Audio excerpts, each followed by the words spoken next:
Hello ladies and gentlemen, boys and girls, and now I'm back with another deck build for your entertainment. As you guys will see with today's win ratio, we have a doozy of a deck. If you play this correctly, it could be a lot of fun and you win some games. So let's take a look at the deck right here, guys. 38 creatures, 9 actions, 3 support, 6 prophecies.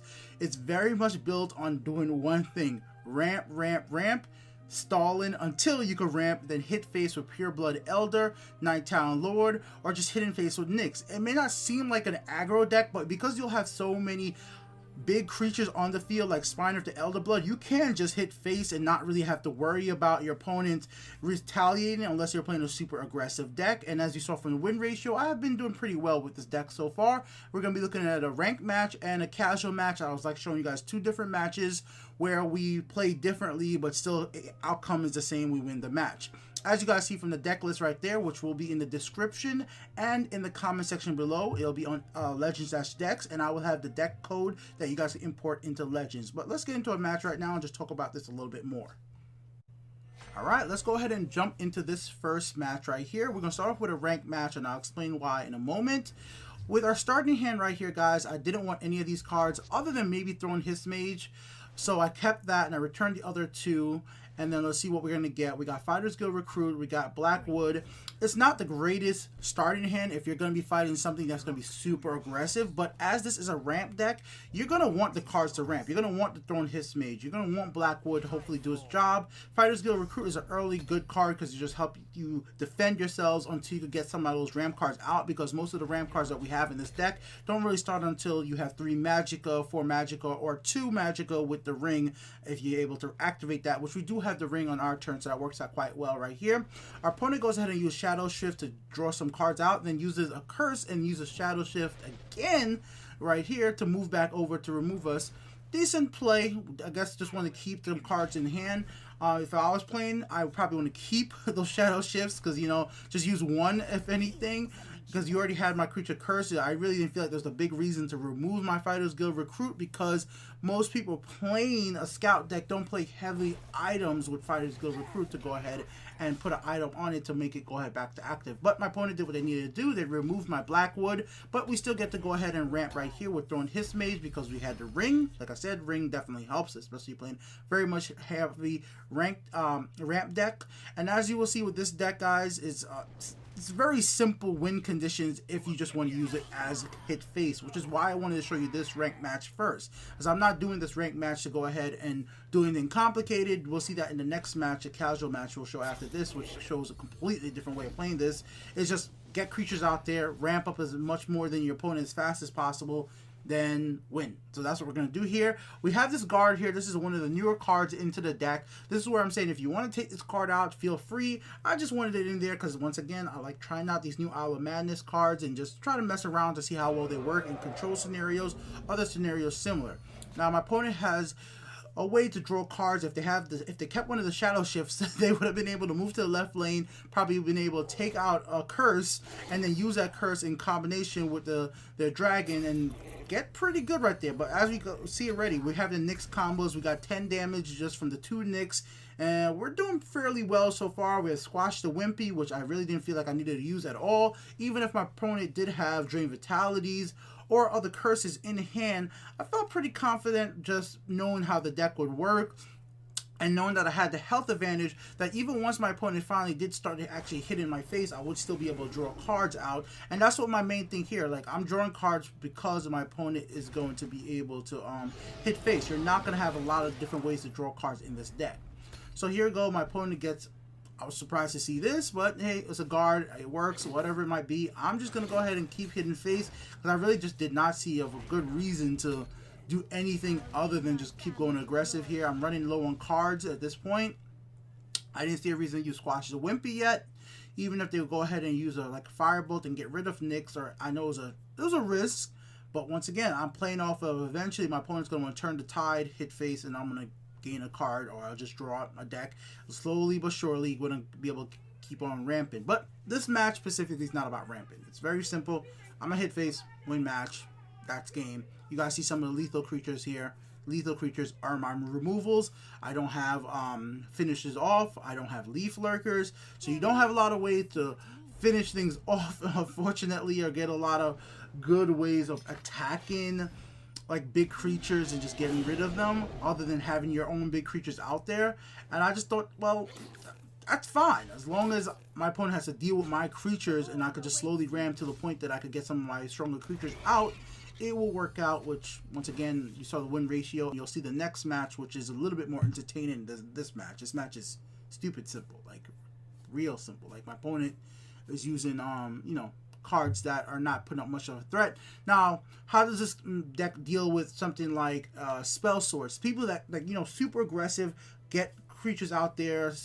That's where you could get in trouble. That's where the, you know, the lethal creatures are, you know, there. So if you see your opponent's going to be playing like a spell sword or something you feel like they're going to be super aggressive, like a pure red deck, you want to keep those low cost lethal creatures so you could just go have stuff to trade with, things to react with, and, well, try to go ahead and win the match. So that's basically it, and that is game right there, and that's the match. So that was the first match I played after showing you guys the win ratio. So this actually does count. This is just an all wins, guys. It's all wins. I only have lost one match. If you go back to the beginning of the video, this is actually right after that win ratio. I'm on mobile, so I'm sorry for any editing mistakes or audio mistakes in the videos. I'm trying to do the best I can while I am on mobile currently. All right, yeah, so there you go. I even show it. Yeah, that was the next match after. So let's go into another match and see how that goes. All right, here we return Nyx, but we keep Tree and Necromancer. Unfortunately, we got Pureblood Elder early. This is a card I usually do not want to have this early in the match. Not just because it's 7 Magicka. You're not really wanting to play this early. You're going to want to play this later in the game when you have the full 18 Magicka to take the most advantage from it. Now, my opponent here is playing a little bit more aggressive, so I think this is a bigger contrast to the last match we just faced, so that's why I wanted to show you guys this one. And once again, this is directly after the last match, so the win ratio is still continuing. I'm not trying to trick you guys. It's just, I've been lucky. I've been winning. I don't know what else to say. The deck's been working out. Sometimes I make good decks. I don't know. Or maybe I just get lucky. Who knows?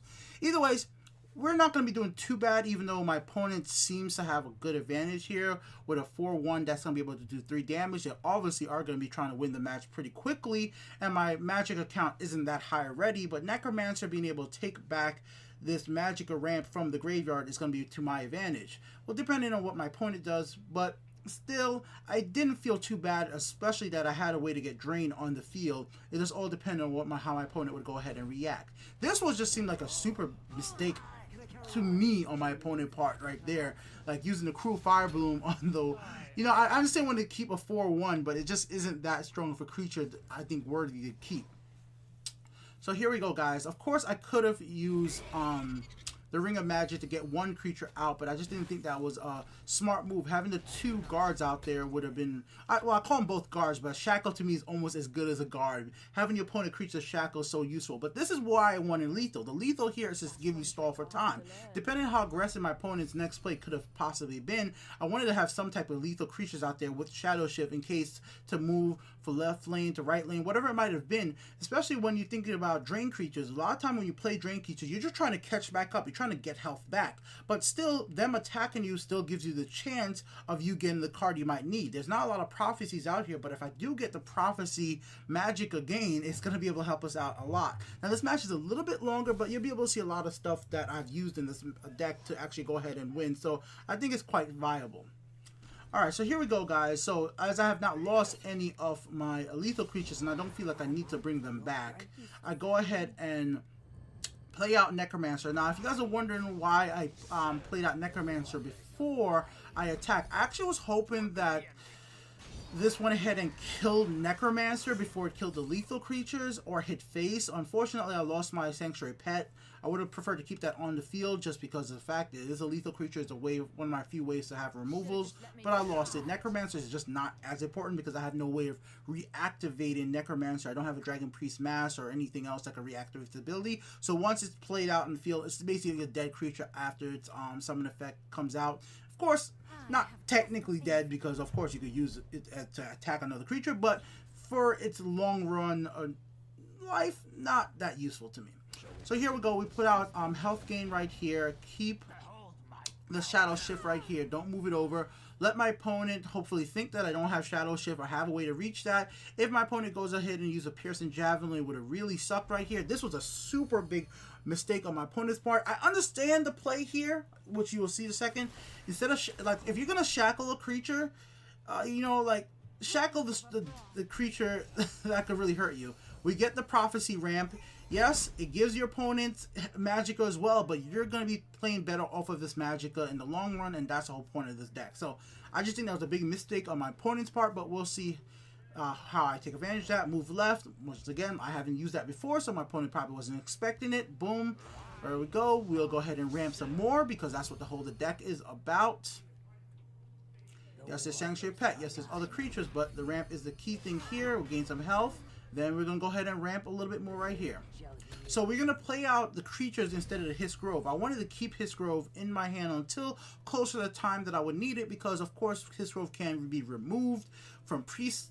You know, if your Priest hits a, field, boom, Hiss Grove is not useful. Can't get no use out of it. Even if I'm not going to attack with, the Leviathans that come out of Hiss Grove, it's just one of those cards that your opponent's just going to have to deal with. So I prefer just wait a little time to just put it down.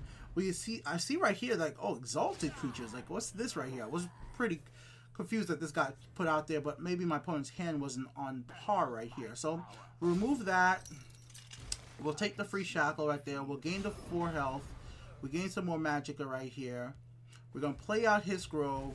We're going to play out Spine of Elder Blood. And as you guys will see, Pure Blood Letter is still in hand. I still haven't played it. Like I said, this is why I usually don't want to get it super early. It's not that it's a bad card to have as long as you're ramping, but it could be an issue. If you don't get those ramp cards right when you need it, it could be just a dead card in your hand. I mean, it's not dead. It's 8/8. You can use it, but it doesn't have it's not the greatest card in the world. So this is the card that my opponent obviously stole from me when they went ahead and stole one of my cards. So like, what the hell? So anyways, my opponent goes ahead and removes my creature, plays Shadow Mirror, gets that into the graveyard, and then hit for 5/5. May the gods have mercy on you. So even though my opponent doesn't have